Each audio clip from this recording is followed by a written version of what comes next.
A four-season horror masterpiece perfectly combines some of the best elements from both Mindhunter and The Exorcist. After 4 seasons, the show not only boasts a near-perfect Rotten Tomatoes score of 96% but has also earned Stephen King's stamp of approval. Surprisingly, despite having so much going in its favor, the series remains relatively obscure. Created by Robert and Michelle King, Evil first landed on CBS in 2019 before moving to Paramount+. Although it never gained mainstream attention, it consistently landed in critics' good books and even earned high acclaim from viewers. Unfortunately, its declining viewership eventually led to its cancellation after season 4. Almost 2 years after its cancellation, it is hard not to remember it was one of the best modern supernatural dramas. What made Evil incredibly special is that, while etching its own unique identity, the show cleverly borrowed horror and crime thriller tropes that appear in other iconic shows and movies like The Exorcist and Mindhunter. Evil combines some of the best elements from Mindhunter and The Exorcist. The manifestation of dark supernatural forces in Evil is often portrayed through the lens of behavioral science. Some of its key characters are also depicted as skeptical forensic psychologists or technical pragmatists who literally investigate monsters by interviewing them in clinical environments. Throughout its runtime, the show almost adopts a procedural and bureaucratic approach to blur the lines between psychopathy and genuine supernatural possession. It is these procedural elements that make the series reminiscent of by-the-books crime thriller detective shows like Mindhunter.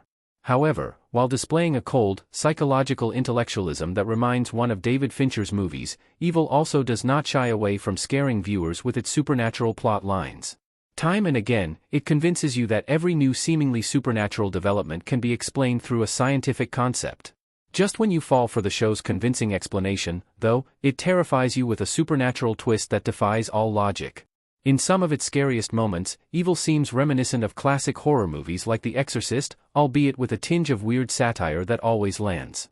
Evil also primarily relies on a Monster of the Week format, which not only allows it to seem even more procedural with its approach but also gives it the opportunity to pick on a diverse set of horror tropes. Stephen King's rave review for Evil proves it deserves another chance. Despite consistently landing in critics' good books, Evil was cancelled after 4 seasons. Many viewers expressed their frustration towards the show's sudden ending.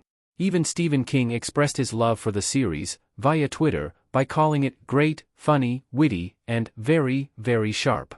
After the show's cancellation, the King of Horror also demanded its return.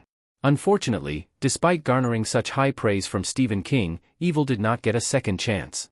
Almost 2 years after its last season, it is still hard not to hope that some other streaming service will pick it up and continue its run beyond season 4. However, since no official updates surrounding its return have been made yet, the chances of its revival are starting to diminish.